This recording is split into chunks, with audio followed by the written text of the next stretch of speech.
Bonsoir et bienvenue à vous en direct sur Public Sénat. Voici les titres du 22h ce soir. Pendant que la droite continue de s'entre-déchirer, les socialistes n'en tirent pas avantage.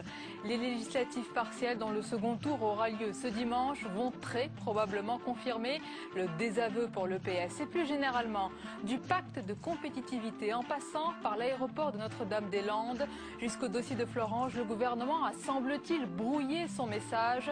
La gauche protestataire entend bien en profiter. Alors, turbulence passagère ou problèmes structurels pour le couple exécutif Hollande-Hérault, c'est le thème de notre club d'éditorialistes du mercredi soir. Le Sénat vote la levée de l'immunité parlementaire de l'élu PS des Bouches-du-Rhône, Jean-Noël Guérini, désormais exposé à une garde à vue sur un dossier présenté, je cite, comme mafieux par le magistrat instructeur. Plus d'éléments dans ce journal. Mais que veut vraiment Mohamed Morsi? Pour ses opposants, c'est très clair. Le président égyptien souhaite imposer une nouvelle dictature en Égypte. Pour ses partisans, au contraire, par ce référendum sur le projet de constitution, il voudrait sortir le pays du chaos institutionnel dans lequel il se trouve. Alors le président islamiste est-il guidé en sous-main par les salafistes égyptiens ou à l'inverse par une volonté de changer le pays? Nos invités ce soir, Adel Rifat et Bagat El Nadi, tous deux politologues et auteurs de Penser le Coran. Voilà pour le programme de votre 22h. Merci d'être en notre compagnie ce soir. Et on va débuter le journal par cette information de la soirée. C'est un sujet sensible qui divise. Le président Hollande a affirmé que ce sera au Parlement de se prononcer souverainement sur l'introduction de la procréation médicalement assistée pour les couples de femmes homosexuelles. Dans le cadre du débat sur le mariage pour tous, le gouvernement, vous le savez, refuse d'introduire le recours à cette technique dans son projet de loi, mais il laisse l'initiative au Parlement. On écoute François Hollande. Si j'avais été favorable, je l'aurais fait intégrer dans le projet de loi. À ce stade, j'ai considéré que c'était le mariage et l'adoption. Et si le Parlement, et je crois qu'il y aura des propositions d'amendement, décide d'aller dans le sens de la procréation médicale assistée, le Parlement est souverain. Dans l'actualité aujourd'hui, c'est fait et sans surprise. Les sénateurs ont donc levé l'immunité parlementaire du socialiste Jean-Noël Guérini, sénateur et président du Conseil général des Bouches-du-Rhône. La Haute Assemblée accède ainsi à la demande du juge marseillais chargé de l'affaire qui soupçonne l'élu de délit de corruption passive, de trafic d'influence et de participation à une association de malfaiteurs. On voit tout cela avec Sophie Normand. C'est la deuxième fois que l'immunité parlementaire de Jean-Noël Guérini est levée. Le bureau du Sénat dit ainsi oui à la demande du juge d'instruction. Objectif pour la justice, placer en garde à vue le sénateur socialiste pour l'interroger sur un autre volet du dossier de marché public présumé frauduleux, dans lequel il est mis en examen depuis septembre 2011. Selon le juge d'instruction, il existerait une ou plusieurs raisons plausibles de soupçonner le président du Conseil général des Bouches-du-Rhône d'avoir commis les délits de corruption passive, trafic d'influence et association de malfaiteurs. Ce dossier à caractère mafieux, selon les termes du magistrat, concerne des entreprises qui auraient remporté auprès des collectivités des marchés publics dans des conditions suspectes à l'aide de pots de vin. Mais surtout, il recèle des liens avec le grand banditisme. Le rôle de Jean-Noël Guérini est difficile à cerner, mais il aurait assuré de façon systématique le succès des entreprises de son frère et de ses amis par ses interventions influentes, ses actions ou ses abstentions. Le sénateur marseillais a assuré qu'il souhaitait cette décision pour s'expliquer dans les délais les plus brefs. Sa levée d'immunité parlementaire intervient au lendemain de la mise en examen du sénateur de l'Hérault, Robert Navarro, pour abus de confiance à l'époque où il dirigeait la Fédération socialiste du département. Son immunité avait été levée en mars. Le nouvel outil anti-chômage du gouvernement a été adopté en Conseil des ministres. Il s'agit du contrat de génération. C'était un engagement phare de François Hollande, le président qui maintient toujours sa promesse d'une inversion de la courbe du chômage fin 2013. Il compte entre autres sur ce dispositif favorable aux jeunes et aux seniors. Le dispositif nous est présenté par Jérôme Rabier. Regardez. Après les contrats d'avenir pour les jeunes peu ou pas diplômés, place aux contrats de génération qui ont un double objectif. maintenir les seniors en activité et permettre aux jeunes de trouver un emploi en CDI. Le principe est simple, pour un jeune de moins de 25 ans embauché à durée indéterminée et un senior de plus de 57 ans conservé dans les effectifs, une entreprise recevra 4 000 € d'aide par an pendant 3 ans au maximum. Un dispositif créé pour les entreprises de moins de 300 salariés et que le gouvernement souhaite très large. 500 000 contrats, ce sont 500 000 jeunes et 500 000 seniors. 1 million de personnes vont être concernées par la mise en œuvre de ce contrat de génération. C'est considérable. Dès l'an prochain, cette mesure coûtera 180 millions d'euros et à terme, en 2016, près d'1 milliard d'euros par an. Pour les seniors, l'objectif est d'éviter le licenciement, car après 57 ans, retrouver du travail est quasiment mission impossible. Côté jeunes de moins de 25 ans, le but est de faire chuter un taux de chômage qui frôle les 25%. Le dispositif entrera en vigueur dès le début de l'année prochaine, après l'examen par les 2 assemblées qui aura lieu en janvier. Au départ, ils étaient méfiants. Aujourd'hui, ils sont clairement fâchés avec le gouvernement socialiste. Et même si le mot divorce n'est pas prononcé, la rupture n'est pas loin. La gauche de la gauche déplore ce qu'elle considère comme un tournant social-démocrate dans le quinquennat de François Hollande. Il y a eu le pacte de compétitivité et puis la goutte qui a fait déborder le vase, semble-t-il, c'est Florange et la décision de ne pas nationaliser le site. Alors depuis, cette gauche protestataire tente de déborder le gouvernement. Les détails avec Mathilde Bélanger.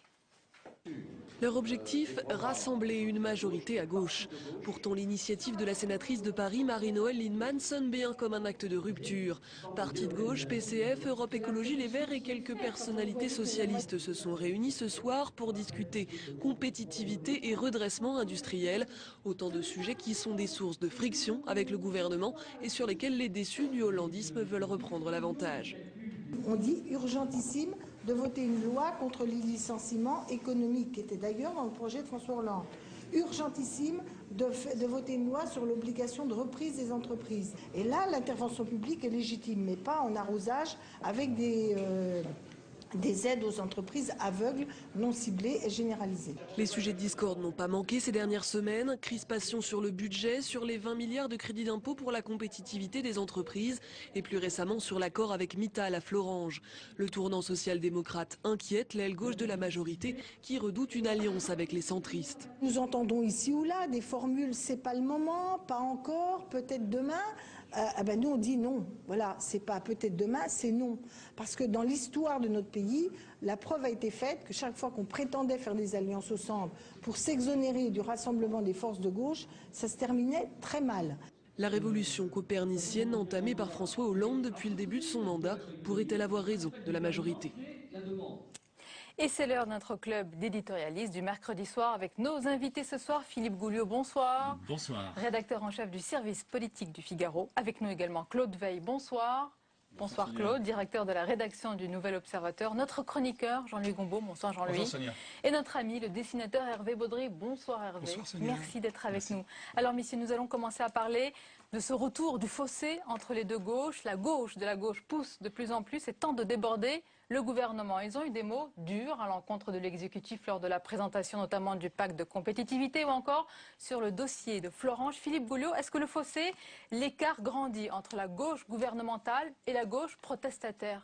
Oui, très certainement, mais il est profond depuis déjà bien longtemps, parce qu'au fond, la gauche radicale, le front de gauche autour de Mélenchon a refusé de participer au gouvernement. Ils sont dans la majorité sans y être, et finalement, pendant un certain temps, la véritable opposition, c'était eux.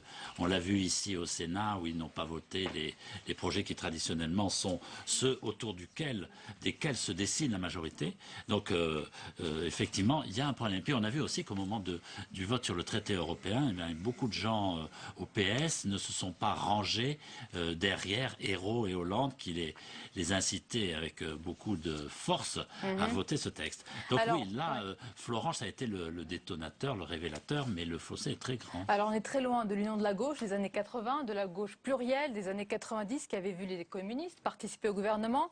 La configuration actuelle ne reproduit même pas, Claude Veil, le soutien sans participation du Parti communiste au moment du Front populaire en 1936. Quelle est donc la configuration actuelle?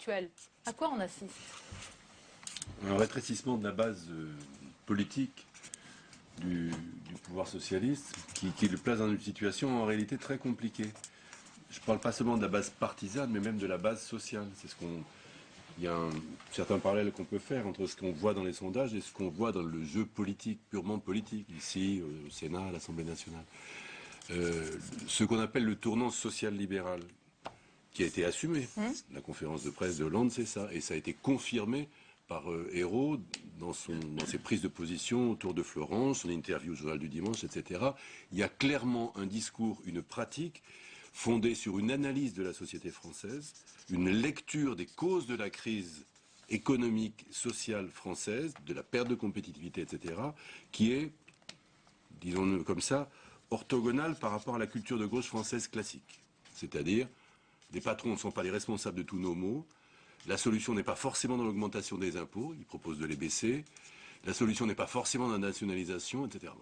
Ça, c'est quand même une innovation lexicale, pas seulement lexicale, c'est une orientation stratégique qui est nouvelle. Alors, est-ce que ce virage a été insuffisamment prononcé, expliqué? Toujours est-il que l'autre gauche, la gauche à la française, la gauche classique, c'est-à-dire qui croit à la solution de l'État, au jacobinisme, à l'impôt, à la fiscalité, etc., se sont mal à l'aise. Toute l'obsession de Hollande, c'est d'empêcher une cristallisation à gauche, ce qu'essaie de faire Lindemann. Oui. Alors justement, est-ce que le pédalo de François Hollande vire à droite? Le pédalo, on se souvient que c'était la phrase de Jean-Luc, l'attaque de Jean-Luc Mélenchon.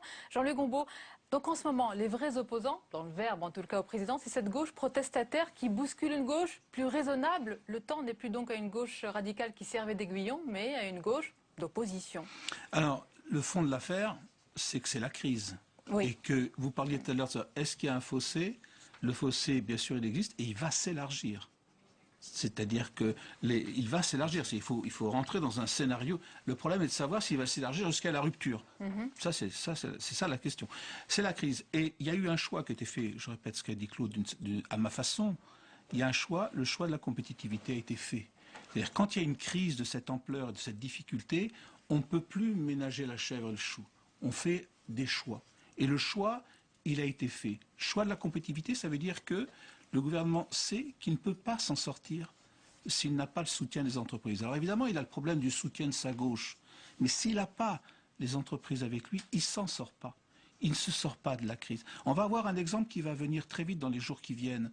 C'est la question du SMIC. Oui. Bon, qu'est-ce qui va se passer? Il va se passer qu'au 1er janvier, le SMIC est revalorisé en fonction de l'inflation et de l'augmentation moyenne des salaires. Y aura-t-il un coup de pouce? Non, il n'y aura pas de coup de pouce. C'est en fin de compte pour des raisons certainement de coûts salariaux, mais aussi en termes de signes sur la politique que l'on veut suivre.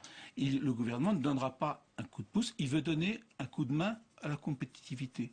Et donc à partir de là, tous les choix vont se faire. Et je crois qu'il ne dérogera plus à la ligne qu'il a prise à l'occasion de la dernière conférence de presse de François Hollande. Alors vous avez parlé des entreprises en lui, donc des patrons.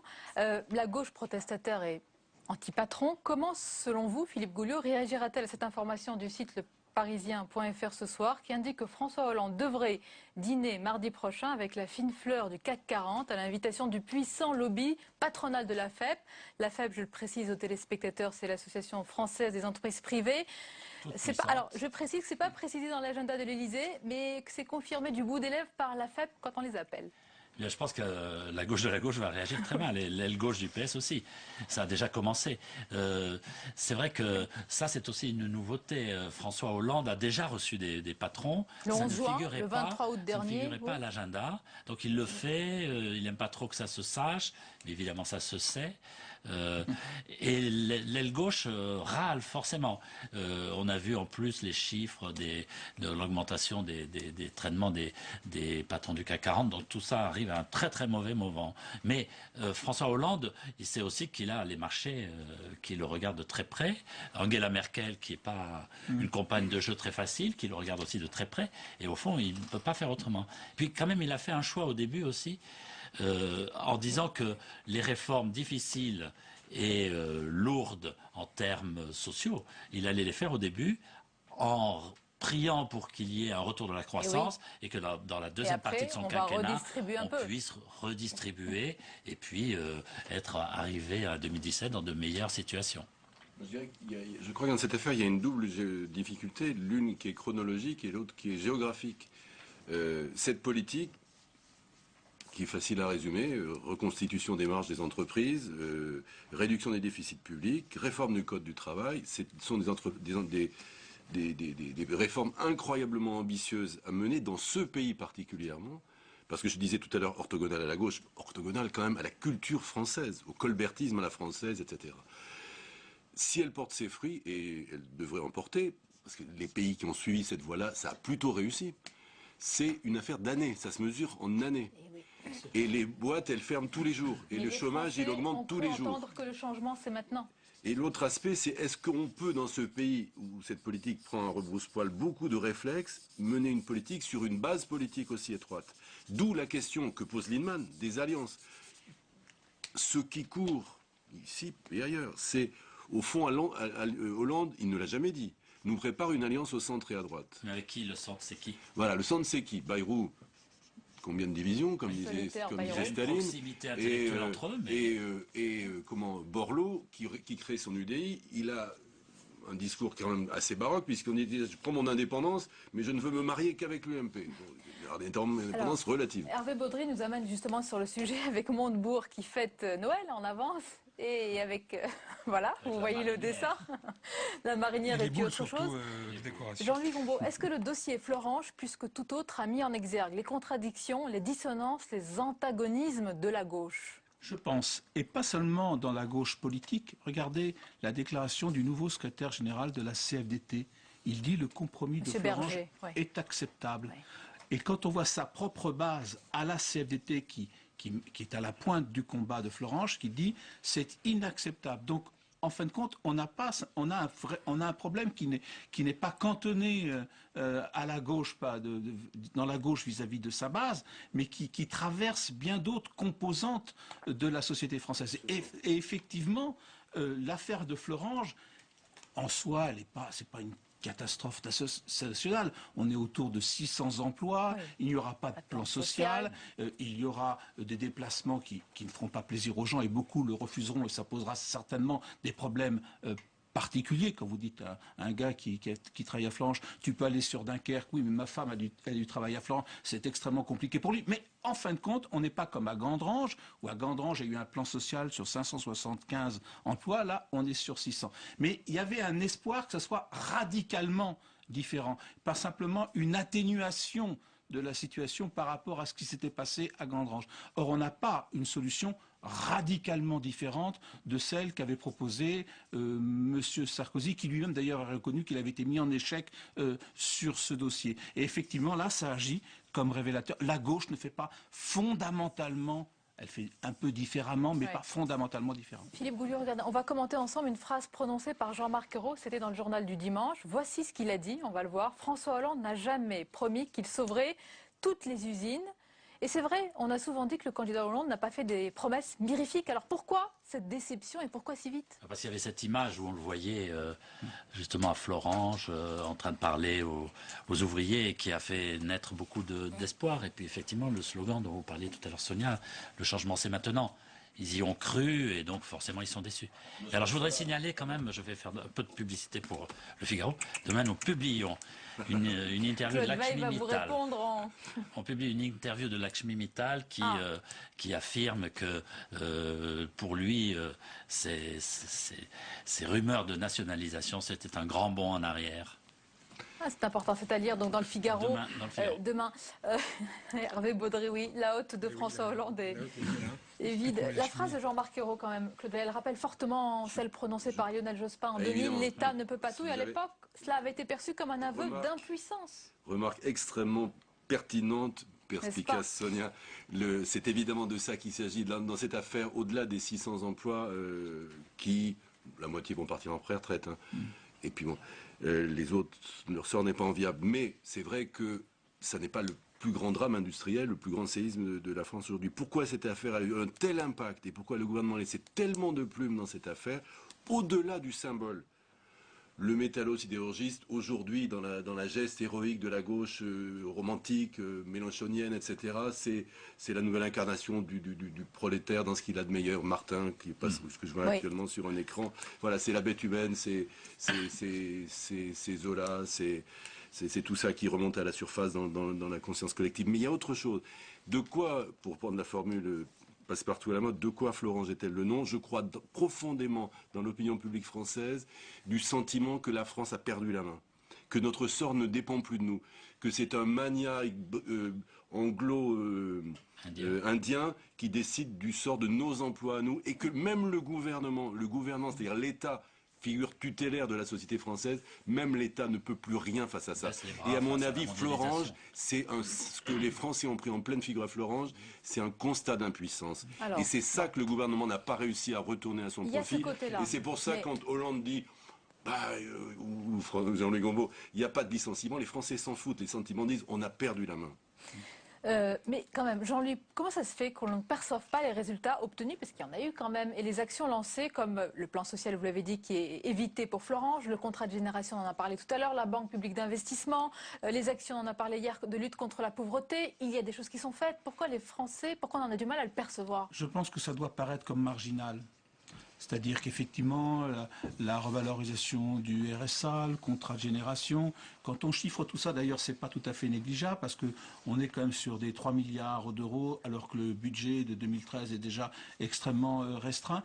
Mais je pense que par rapport à ce que vivent les gens, tout ça paraît un peu lointain, un peu marginal, un peu secondaire par rapport aux problèmes que chacun peut se poser. Bien sûr, qu'on rencontre tous les jours. Voilà. Donc c'est pour ça que ça paraît comme du détail par rapport à la globalité de la crise et ce que vivent les gens sur le terrain.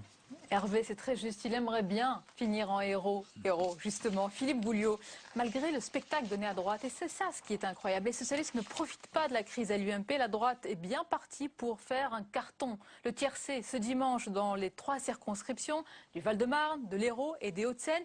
Est-ce à dire dans la tête de l'électorat que l'exaspération contre la situation économique et contre la politique de M. Hollande est plus forte que l'indignation contre le duel Fillon-Copé? Là, elle l'a été, évidemment, cette exaspération a été plus forte. Alors, il faut quand même relativiser, bien sûr, parce que c'est des 3 circonscriptions qui sont plutôt à droite, même celle de Béziers, où il y avait une sortante socialiste dont l'élection a été invalidée, mais elle avait été élue en triangulaire avec le Front National. Donc c'est plutôt des territoires marqués à droite, avec peut-être un peu moins de certitude dans la circonscription de Devedjian. Mais il y a aussi quand même une abstention féroce qui montre que ni la droite ni la gauche ne se sortent en très grande forme de toute cette séquence politique.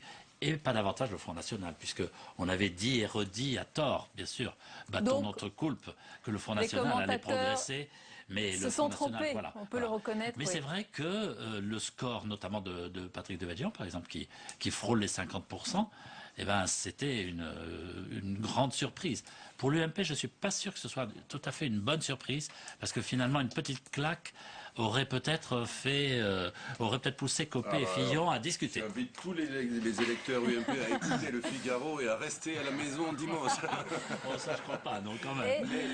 Non, ça, je ne pense pas. Après 5 tête-à-tête entre François Fillon et Jean-François Copé, la course à la présidence de l'UMP risque bien de se terminer en tête à queue, si je peux me permettre. Est-ce qu'on peut dire, Claude Veil, que la raison, que le sens des responsabilités a échoué? La raison Mais la raison contre ce qui se passe, oui. La politique n'est pas seulement affaire de raison. On le voit bien. Non, la politique, c'est plus compliqué. C'est des vies, c'est des tripes, c'est des engagements, c'est des espoirs, c'est des utopies, c'est des déceptions, c'est des frustrations. La politique est un métier impossible, disait Freud, parce qu'on est condamné à décevoir. Tout à l'heure, vous parlez d'exaspération contre le gouvernement socialiste. Je ne vois pas ça comme ça. Je pense qu'il y a une exaspération contre le monde comme il va, contre le futur qui nous vient dessus, que les Français voient comme noir, comme une succession d'orages, et dont ils ne voient pas comment on peut vraiment les conjurer. Donc dans une partielle, évidemment, ce qui s'exprime, c'est la colère des gens contre. Dans des circonstances comme ça, on entre en récession, le chômage enfle, etc.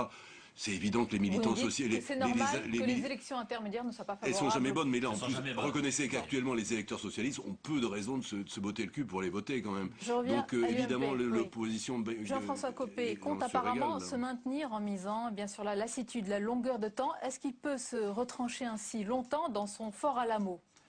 Eh bien, beaucoup de gens essayent de l'en sortir, de plus en plus nombreux, semble-t-il. Demain aussi, excusez-moi, je recommence à faire de la pub pour le Figaro, il y a une tribune de Jean-François Copé qui est la réponse du berger à la bergère. Racontez-nous, dites-nous. C'est la réponse à la tribune de François Fillon. Ce matin, à Europe 1, il avait dit qu'il voulait, que son objectif c'était l'apaisement. On n'a pas l'impression que ce soit atteint en lisant la tribune qui est quand même assez sévère. Il dénonce le spectacle lamentable qui a assez duré, ce concours Lépine ridicule de bonnes idées pour le faire sortir de sa présidence. Ça, c'est Accoyer. Accoyer en prend pour son grade. Enfin, voilà. Donc il y a cette initiative d'Accoyer qui veut faire voter tous les parlementaires mardi prochain pour leur faire dire oui, on veut revoter et oui, on veut revoter vite, c'est-à-dire avant l'été 2013. Ça rejoint évidemment le souhait de François Fillon qui renonce, semble-t-il, à être candidat s'il y a un nouveau vote. Comment faut-il l'interpréter selon vous, Claude Weill? Est-ce que c'est un retrait stratégique, un grand bond en arrière pour tenter de rétablir, de redorer un petit peu une image mise à mal? Le jeu de Fillon est assez malin et subtil dans cette affaire, puisqu'il laisse entendre qu'il ne se présenterait pas, mais sans le dire très formellement en même temps. Mais ce qui est très intéressant, c'est surtout qu'il y a un changement tactique important, puisque jusqu'à présent, dans les premiers temps, en tout cas, quand il parlait de nouveaux votes, et en tout cas autour de Fillon, quand on parlait avec eux, c'était très net, c'était on prend les mêmes et on recommence. Pas question de refaire une élection, une campagne, machin, on vote tout de suite. Là, maintenant, ce que dit François Fillon, c'est non, il faut relancer un nouveau processus électoral.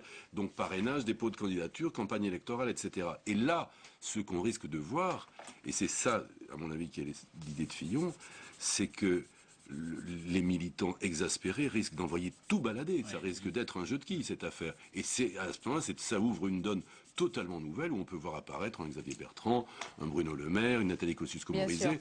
Je voudrais terminer par le traitement dans la presse et peut-être la perception dans l'opinion des deux hommes qui ne sont pas équivalentes. Alors Jean-François Copé, il faut le dire, est beaucoup plus attaqué.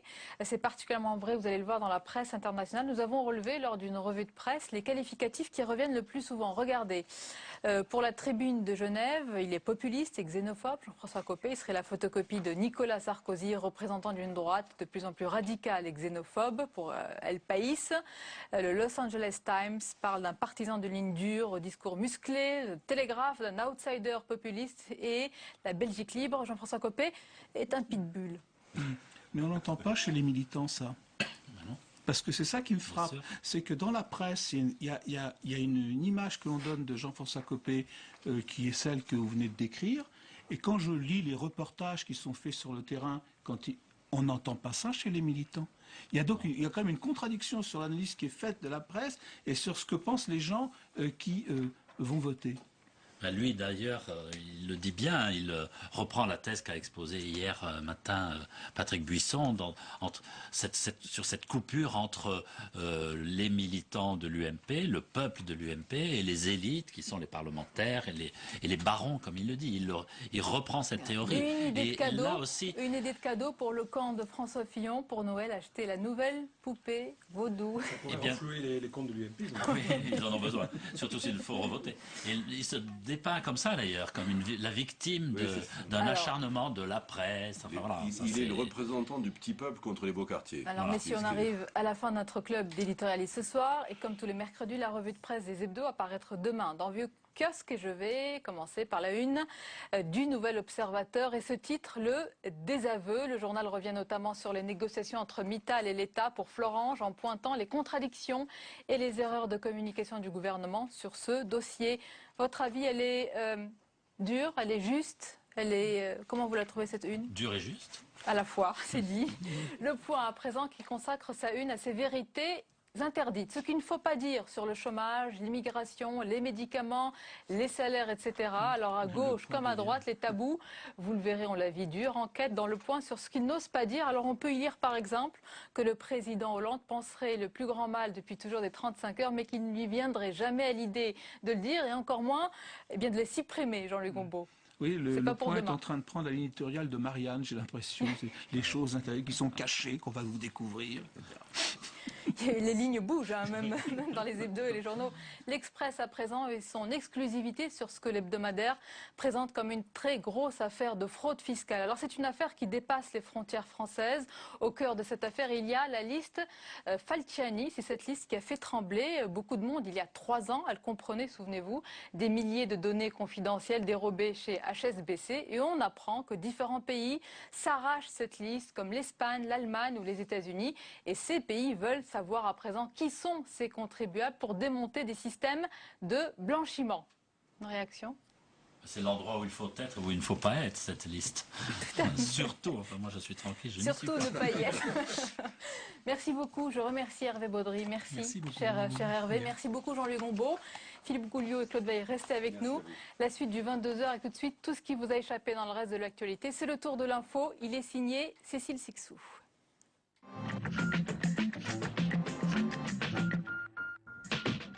La tension monte à Notre-Dame-des-Landes. De nouveaux heurts ont éclaté aujourd'hui entre les forces de police et les opposants au projet d'aéroport.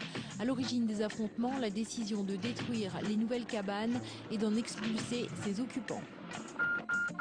Non, l'Algérie ne rentrera pas dans le capital de PSA.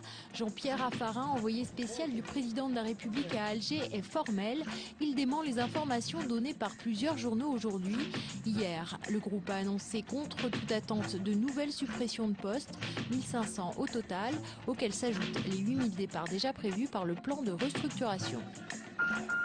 Répondre à l'urgence en matière de précarité énergétique, c'est l'objectif des sénateurs communistes qui ont déposé aujourd'hui une loi en ce sens. 2 articles dont l'un propose d'interdire les coupures d'électricité en hiver. Le deuxième article permettrait d'élargir le bénéfice des tarifs sociaux à 4 millions de foyers, non pas à 2 comme prévu jusque-là. Ce texte reprend 2 articles d'une loi encore en discussion au Parlement, celle sur la tarification progressive de l'énergie. Votée par les députés en première lecture, elle a été rejetée par les sénateurs et notamment les communistes. La proposition de loi communiste pourra être discutée dans l'immédiat si au moins 30 sénateurs la signent. La présidente du Brésil, Dilma Rousseff, était tout à l'heure au Sénat. Elle a été reçue par Jean-Pierre Bel, le président de la Haute Assemblée. Un peu plus tôt dans la journée, elle rencontrait les patrons français au siège du MEDEF. Elle plaide contre les politiques d'austérité et appelle la France à renforcer sa collaboration avec le Brésil pour exploiter, je cite, les nouvelles opportunités qu'offre la crise. La famille TNT s'agrandit. 6 nouvelles chaînes gratuites s'ajoutent au bouquet des 18 déjà existantes. Parmi les thématiques, les femmes, les docus, mais aussi la diversité. Au départ, seuls 25% des Français vont pouvoir en profiter. Le déploiement sera ensuite progressif sur l'ensemble du territoire. Une personnalité de poids au pays des moules frites. Cette semaine, Charb s'interroge en une de Charlie Hebdo sur l'exil de Gérard Depardieu en Belgique.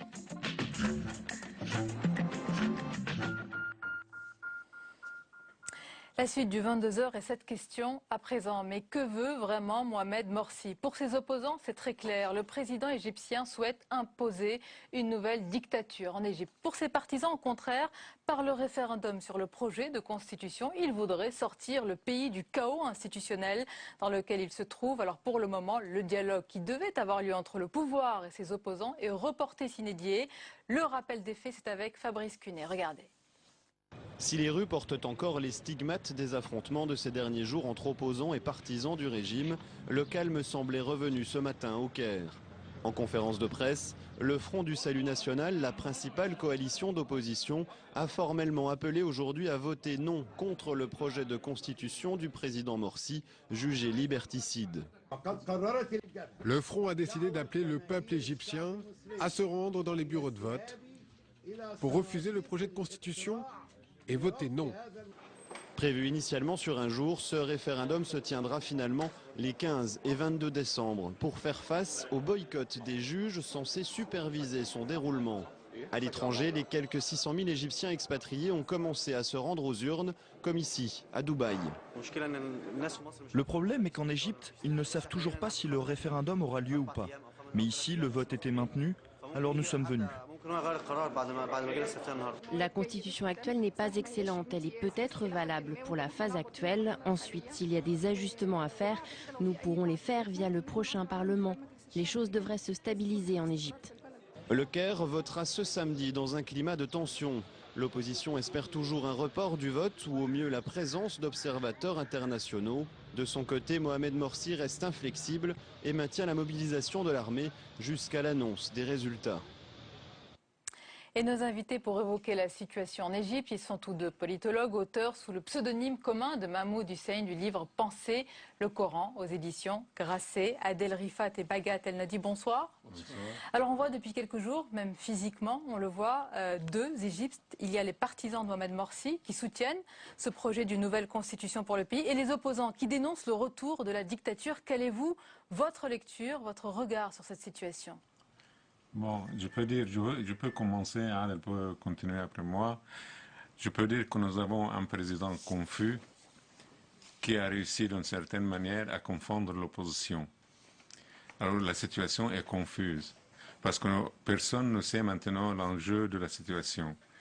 Il y a une constitution qui est proposée, qui a été rédigée par les frères musulmans et les forces islamistes et qui est présentée comme un projet équitable de constitution. Le choix devant le peuple égyptien est quoi? Ou bien aller aux urnes et voter, ou bien ne pas aller aux urnes ou ne pas voter. S'ils ne votent pas, la constitution va passer. Oui, mais oui. Juste une précision, Adel Rifat pouvait peut-être répondre au cœur justement de tout cela. Il y a ce projet de constitution. Quelle coloration a-t-il? Est-ce qu'il est vrai qu'il a une coloration qui est clairement islamiste, voire salafiste? Oui. Mais écoutez, bien sûr, il y a beaucoup de choses à dire passionnantes, mais je crains que pour le téléspectateur français, qui ne suit pas du tout les choses, bon, une constitution, elle est bonne, elle est mauvaise, le président, non. C'est fondamental, c'est un projet de loi fondamental pour un pays. Oui, oui, mais n'oublions pas l'enjeu fondamental. Il y a l'histoire qui se joue là. De quoi s'agit-il? Est-ce que la révolution du 25 janvier va être une deuxième fois confisquée? Il y a eu une tentative de confiscation de la part de l'armée et maintenant de la part des frères musulmans. Mais c'est quoi cette révolution? Parce que les gens oublient, le Place Tahrir, c'est très beau. Mais c'est une gigantesque fête de la liberté. Avec une nouvelle génération, c'est-à-dire 10, 12, 15 millions d'Égyptiens qui pour la première fois décident que leurs dirigeants sont leurs mandataires. Jusqu'à maintenant, le président en Égypte était mandaté par le ciel. Il faut voir, c'est un cataclysme qui fait que tous les piliers du temple tremblent. L'armée n'a plus du tout la même place qu'elle avait, la police a été ébranlée, la presse ne sait plus quel jeu jouer, les juges qui sont une institution respectable, mais qui a été un peu polluée par les prébendes de Moubarak. Là aussi, elle joue l'opposition, elle joue la... Bon, tout ça vient du fait que aujourd'hui, à partir de la place Tahrir, à partir de cette révolution, vous avez un nouveau champ magnétique en Égypte qui irradie partout l'idée qu'on ne peut plus faire comme avant. Ça, l'armée a commencé par prendre le pouvoir, prétendant qu'elle allait répondre à cela, mais en fait, en massacrant à tuer à toi, il y a eu des massacres réels. Et il y a eu des élections. Et oui, un président est arrivé aujourd'hui. Des massacres. C'est-à-dire que la première des choses que l'armée et les frères musulmans se sont mis d'accord pour faire ensemble, c'est qu'il faut faire taire ces jeunes qui sont en train de... Donc il y a un pacte qui est encore aujourd'hui d'actualité? Bien sûr, il y a eu un pacte dès mars 2011 où, en gros, l'armée veut retenir tous ces privilèges qui sont immenses et en même temps, il faut bien qu'elle change un peu les règles du jeu en essayant d'introduire un processus d'élection où les frères musulmans avaient toutes les chances de l'emporter. Mais aujourd'hui, Bagat, elle a dit justement sur le rôle de l'armée, quel est-il réellement? Parce qu'ils sont restés quand même silencieux pendant des mois, on ne les a pas vus les militaires. Aujourd'hui, ils reviennent sur le devant de la scène, appelés par le président Morsi pour jouer aussi le rôle de gendarme. Comment ils sont perçus? Non, c'est-à-dire nous avons maintenant l'armée a un rôle qui dépasse ce que le président veut. L'armée est intervenue directement, sans consultation avec le président, pour demander à l'opposition et aux frères musulmans de se rencontrer et de parler ensemble. Ça, c'est un fait nouveau. C'est-à-dire, Morsi croyait avoir maté l'armée en lui donnant dans la Constitution tout le pouvoir. Pardon, c'est un naïf alors? Mais moi, personnellement, je crois que Morsi n'a pas d'expérience. C'est un président qui n'a jamais joué un rôle politique. C'est-à-dire, on prend ici les frères musulmans pour la force de l'opposition du temps de Moubarak. C'était une force d'opposition, mais une force d'opposition sociale, pas politique. C'est-à-dire, ils acceptaient tout le temps ce que le pouvoir politique imposait. Ils n'ont jamais réussi, ou n'ont jamais voulu organiser une manifestation contre le pouvoir de Moubarak. Alors ce n'est pas un pouvoir politique, c'est un pouvoir social. Ouais. Adel Rifat, il y a eu, on l'a vu dans les médias, de longues semaines quand même de confrontations violentes, meurtrières entre pouvoir et opposition. Il y a eu une amorce de dialogue qui a failli avoir lieu. Finalement, elle est reportée. Est-ce que ces deux camps peuvent trouver un terrain d'entente? Écoutez... Même sur le point de vue idéologique. Non, certainement pas. Il faut bien voir une chose, c'est que les frères musulmans, comme disait Bach, donc ils ont une assise populaire solide et en même temps une organisation dans le sens le plus traditionnel. La plupart des gens que nous avons vus qui étaient dans les frères musulmans et qui les ont quittés vous disent on ne peut pas penser par soi-même. C'est-à-dire que c'est j'obéis, je fais un serment, je dois obéir au chef suprême. Donc dans cette idéologie-là, vous avez une contradiction fondamentale avec tout ce que la Révolution a apporté, à tout ce que ces millions de gens dans les rues cherchent. C'est-à-dire, justement, je vais réfléchir. N'oublions pas que même ce qu'on appelle les laïcs ne sont pas anti-religieux. Il y en a qui font les 5 prières par jour. C'est pas anti-religieux. C'est une question de modèle de société qui n'est pas dictée par le religieux, c'est ce qu'ils veulent. Très précisément, l'idée, moi je suis religieux, je crois en Dieu, mais je veux être libre de ce que je pense et mon rapport à Dieu n'intervient pas dans la Constitution. Adel Bagad, je voudrais vous poser une dernière question à tous les deux. Vous avez évidemment salué... Je peux revenir à votre Juste question. un instant, vous étiez très heureux évidemment lors de la Révolution et de la fin de l'ère Moubarak. Aujourd'hui, vous êtes revenu évidemment en Égypte, comment on vit aujourd'hui en Égypte? Fantastique. Fantastique. C'est une fête. Et n'oubliez pas que même s'il y a évidemment des risques, il y a eu des morts, il y en aura encore, mais c'est le sentiment que ça ne passera plus. Et vraiment, c'est pas du tout une idée qu'on s'est fait. Cette conclusion, c'est la fin, c'est le plus important. Merci beaucoup d'avoir été nos invités. Merci Philippe Gouliou et Claude Veil, vous étiez très attentifs. Merci d'être restés avec nous. On arrive à présent à la dernière page du 22h et comme souvent, toute autre chose à présent, le mercredi, place à la rubrique Ciné Minute, présentée par Simon Barbary. À l'affiche ce soir, télé, Gaucho, ça vous dit peut-être quelque chose. C'est un retour dans les années 90. Eh bien, c'est l'âge d'or du petit écran. Et vous allez le voir, pour les membres de Télé Gaucho, faire de la télévision s'apparente plus à un combat politique qu'à un véritable travail journalistique. Regardez.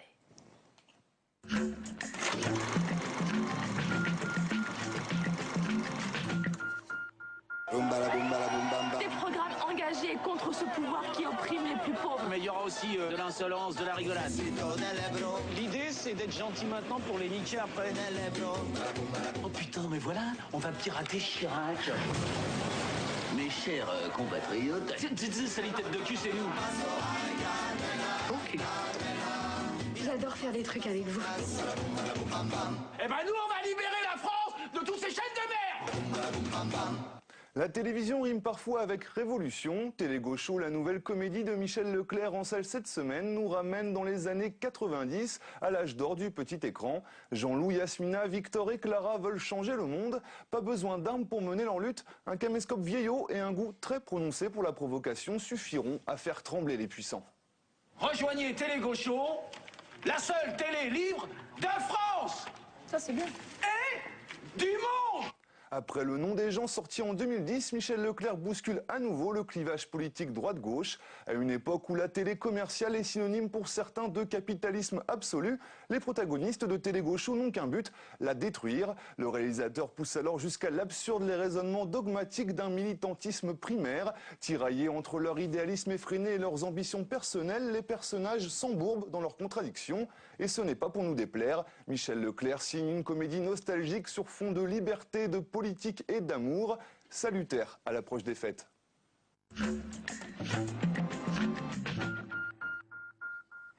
Voilà, et c'est la fin de ce journal. Merci de nous avoir suivis. On va terminer par quelques notes de douceur. Une fois n'est pas coutume, et cela va forcément rappeler de bons souvenirs à beaucoup d'entre vous. Il y a 50 ans, je le dis doucement, jour pour jour, le 12 décembre, Philippe Gouliou et Claude Veil sont partis déjà. 1962, vous avez découvert Bonne Nuit, les petits, c'est leur anniversaire. Alors, bon anniversaire, 50 ans, ça se fête.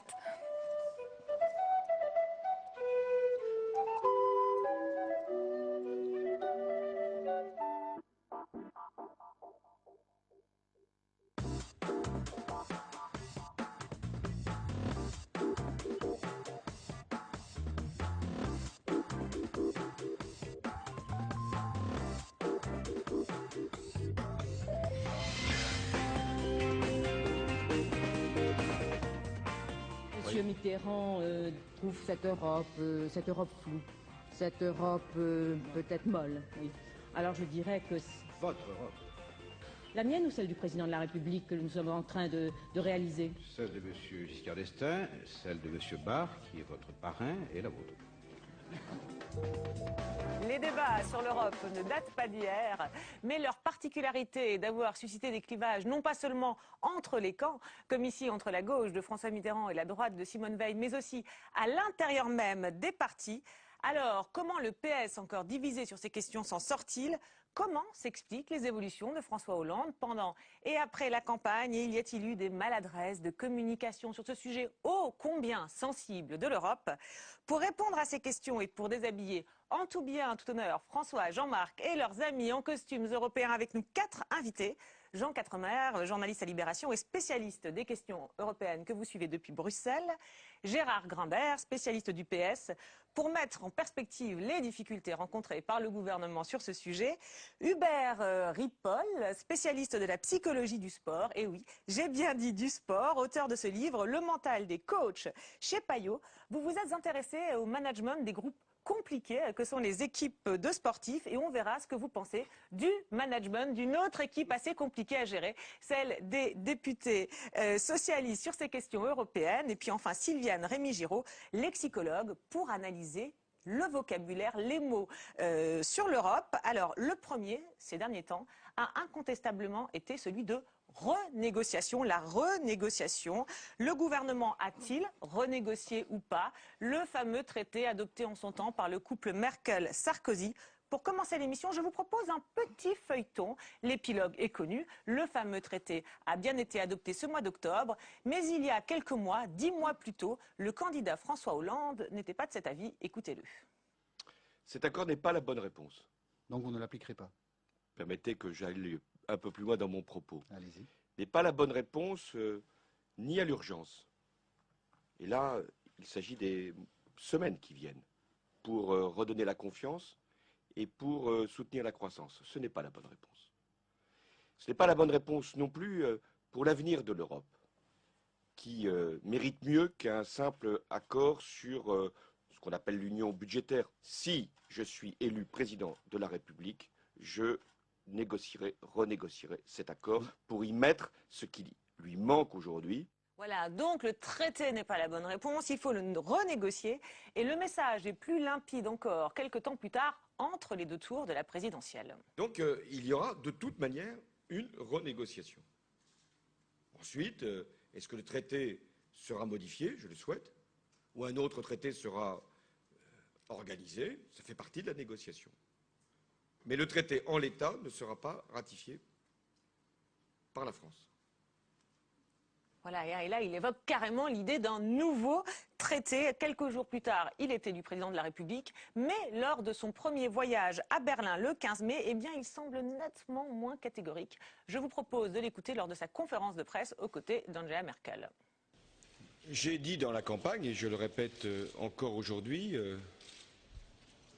comme président de la République, que je voulais renégocier ce qui, à un moment, a été établi pour y intégrer une dimension de croissance. Donc la méthode dont nous avons convenu consiste à mettre toutes les idées, toutes les propositions et voir ensuite quelles sont les traductions juridiques pour les mettre en œuvre. Et c'est au terme de ce travail que je pourrai répondre à votre question. Voilà, et la question était bien entendu, allez-vous modifier le pacte budgétaire? Alors la réponse là est incroyable parce qu'il dit clairement qui n'en sait rien, voilà, nous allons voir ce qu'on peut faire, je vous répondrai ensuite. Alors, la question qu'on se pose, c'est est-ce que c'est un rétropédalage, un formidable rétropédalage ou juste la découverte cruelle de la machine bruxelloise? Jean Quatremer. En réalité, dès le départ, on savait qu'il ne renégocierait pas le traité d'union budgétaire. Ah bon, parce que là, quand on a entendu, ce qui est amusant de voir l'évolution du discours, même quand il est ultra catégorique. Mais c'est très intéressant parce que dès le départ, il dit « j'ajouterai une dimension je renégocierai, mais pas forcément sur le fond, mais je rajouterai quelque chose qui manque, qui est la croissance. Le premier extrait est assez intéressant quand il passe à RTL, où il explique bien ce qu'ils veulent faire. Et très rapidement, nous... donc vous voulez dire que pendant la campagne, il joue sur les mots? Il joue, à mon avis, du début à la fin, il joue sur les mots, et on savait dans son entourage, nous à Libération, on l'a fait dès le départ, quand il a annoncé, oui, cet accord est un mauvais accord, etc. Donc on a dit, mais ça veut dire qu'il veut une crise européenne. Parce qu'un accord européen, ce n'est pas un accord franco-français. C'est négocié à 27, en l'occurrence à 17 au sein de la zone euro. Donc ça veut dire, est-ce qu'il est prêt à aller à l'affrontement avec l'Allemagne? L'Allemagne qui a mis comme condition à sa solidarité financière avec les pays du sud de la zone euro qui sont attaqués par les marchés financiers, la ratification de ce traité. Donc on sait bien qu'évidemment, il n'ira pas à l'affrontement avec l'Allemagne. Et donc on a été voir son entourage, on a fait une enquête, et très rapidement, il nous dit, oui, en fait, ce qu'on veut faire, c'est rajouter un volet. Un volet croissance, et en réalité c'est exactement ce qui s'est passé, c'est-à-dire on a rajouté une dimension croissance. Je vous rassure, tout ça était dans les tuyaux bruxellois depuis 8 mois. Oui, ce qu'on a beaucoup dit. Voilà, on a rajouté des éléments, voilà, on les a mis en forme pour sauver la face du candidat François Hollande, mais dès le départ, Hollande est tout sauf quelqu'un de stupide, et il savait qu'il n'obtiendrait pas la ratification, et il a joué beaucoup sur les mots. Alors justement, parce que c'est vrai qu'avec le recul, c'est amusant de reprendre le film depuis le début, et on a l'impression effectivement que sur RTL, en décembre 2011, il tente encore de jouer sur les mots, mais on a l'impression qu'entre les deux tours, Gérard Grimbert, il se laisse quand même un petit peu emporter. Alors est-ce que c'est par le PS, par l'élan, par la dynamique, par la perspective de la victoire? Parce qu'il évoque quand même l'idée d'un nouveau traité. Il dit renégocier, mais il évoque quand même cette idée-là. Donc on pense bien que c'est ce qui résonne. Oui, il faut bien voir quand même, je partage tout à fait ce qu'a dit Jean Quatremer, il faut bien voir que la position de Hollande était une position politique par rapport à la gauche et par rapport au Parti socialiste. Elle n'était pas par rapport à la construction européenne. Le problème, c'est qu'il faut bien se rappeler que François Hollande a été traumatisé par le référendum de 2004-2005, traumatisé parce qu'au Parti socialiste, il a pris une position en flèche pour le traité qu'on appelait le traité constitutionnel européen, qu'il a gagné un référendum interne, c'était pas facile, qu'il a divisé son parti, qu'après la gauche et le peuple français ont voté non, et il s'est dit plus jamais ça, c'est-à-dire je ne diviserai plus le parti sur les questions européennes. Et donc par conséquent, vraiment, c'est ce qui explique sa position. Il savait bien, à mon avis, que ça se passerait comme ça s'est passé, mais il voulait absolument deux choses, qu'il a pas mal réussi d'ailleurs. La première, c'est qu'il voulait pendant toute la campagne avoir le parti uni derrière lui sur les questions européennes. Et la deuxième, c'est que comptant effectivement sur les petits camarades européens, malgré tout, l'idée pour le retirer dans le sens, c'était de dire, ça bon, vous me donnez mon petit volet croissance, hein, et puis on passe là-dessus. De ce point de vue-là, il a pas mal réussi dans la mesure... Même si avec le recul, c'est quand même un peu cruel de revoir ces extraits où il cruel, évoque le nouveau traité, etc. C'est cruel, mais c'est cruel, mais j'ajouterai un dernier mot. Les images sont cruelles. J'ajouterai un dernier mot. Quand on sait ce qu'est le Parti socialiste et ce qu'il a été dans les 20 dernières années, arriver à faire voter ce pacte, quand même, tel qu'il l'a été, très largement, parce qu'on a insisté sur ceux qui n'ont pas voté très largement, c'est quand même un assez beau tour de force. D'accord, donc en partant de ce point-là, finalement, assez loin de son point d'arrivée, il a pas mal mené sa barque, vous dites. Je dirais ça. C'est quand même intéressant, parce que vous dites l'un et l'autre qui savaient dès le départ que finalement le mot renégocier pour lui, ça voulait dire ajouter. Alors c'est une définition intéressante du mot renégocier. Sylviane Rémy, je voulais vous faire réagir à ça. Et puis à la manière dont il l'utilise, parce qu'effectivement, on sent qu'il joue sur les mots, comment il joue, comment le sens de ce mot renégocier évolue. Oui, alors dans quelle mesure le verbe renégocier va se prêter au jeu, hein, voilà. Jusqu'à quel point? Renégocier au départ, il y a quand même ce préfixe re qui veut dire qu'on recommence. Si on dit à un étudiant de refaire sa copie, en principe, on va mettre la première page, la première feuille à la corbeille et il va repartir sur un nouveau travail. Donc ça, c'est l'hypothèse maximale. C'est le sens fort de renégocier. C'est-à-dire, on revient en arrière de l'action qui a été faite. Voilà. C'est ce que tout le monde a compris d'ailleurs quand il a dit renégocier. Alors, attendez, c'est ce que tout le monde comprend parce qu'il joue sur ce sens fort du verbe renégocier. Mais c'est pas si simple au niveau du lexique en fait. Parce que dès le début, dans votre premier extrait, il dit je renégocierai cet accord pour y mettre ce qui lui manque. Et personne ne dit, mais attendez, si c'est pour y mettre ce qui lui manque, c'est pas pour refaire le traité. Donc, dès ce premier... voilà, donc il nous informe en fait, personne ne l'a bien écouté, c'est quand même dingue. Oui, alors attendez, après, parce que c'est l'évolution, alors là, effectivement, c'est une mine, c'est une gourmandise pour le lexicologue. Hein. Bon, on s'excuse de prendre du plaisir sur des choses aussi graves. Alors, extrait suivant.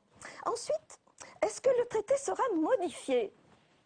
il reprend bien ça. Qu'on lui demande, et faites bien attention, il dit « je le souhaite ». Donc il est en train de répondre à sa question et là on voit bien qu'il songe à modifier et non pas à recommencer ce traité. Que les journalistes n'écoutaient pas en réalité. C'est très intéressant parce qu'il y a aussi le problème de l'interview politique. Les gens qui interviewent les politiques, ce ne sont pas les spécialistes du dossier, ce sont des journalistes politiques. Oui. Et donc, ils n'entendent pas précisément, effectivement, ces petites musiques, ces mots qui passent d'un registre à l'autre.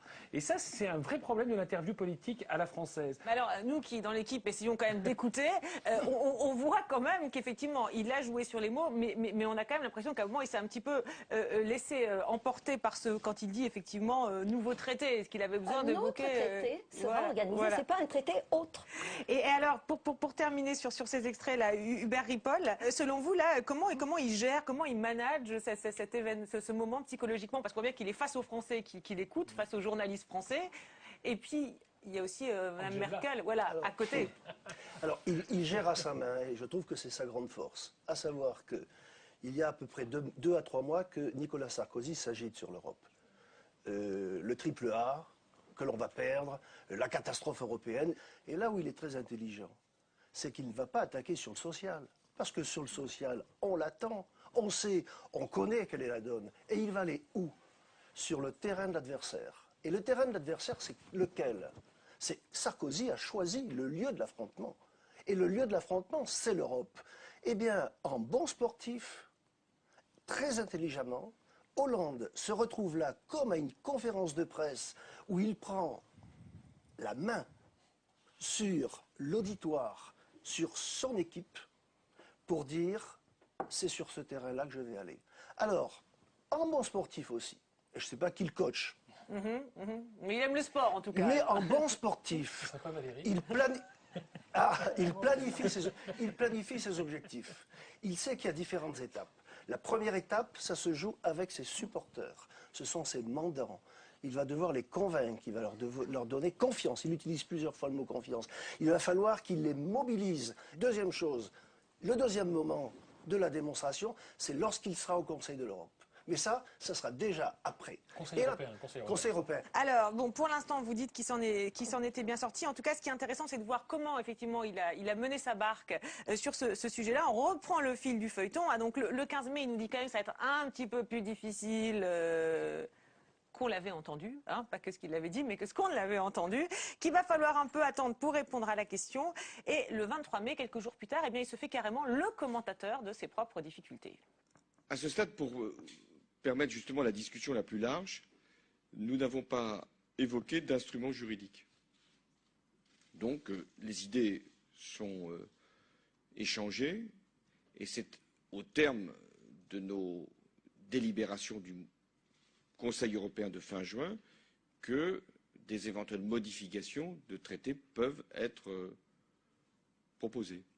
Mais à ce stade, il n'y a eu aucune discussion sur des traités existants qu'il conviendrait de modifier ou des traités nouveaux qu'il conviendrait de négocier. Voilà, donc c'est effectivement son premier Conseil européen le 23 mai. Donc là, il n'a pas l'air très optimiste, ou du moins il joue cette carte-là. Mais par contre, le 29 juin, lors du Conseil suivant, eh bien là, ça sent la victoire. D'abord, j'avais, dans la campagne présidentielle, annoncé que je voulais renégocier ce qui avait été décidé, au sens d'y mettre ce qui ne s'y trouvait pas, la croissance et des mesures de stabilité et une vision à moyen terme. Je considère que ce sommet a permis d'aboutir à cette renégociation. C'est pour ça qu'il a été long, le Conseil européen.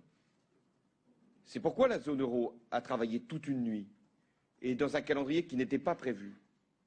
Et c'est pourquoi ce sommet a été important. Certes, la croissance, nous avions fait déjà le travail depuis plusieurs jours. Mais sur les mesures de stabilité, sur la supervision bancaire, nous avons là connu des progrès très significatifs.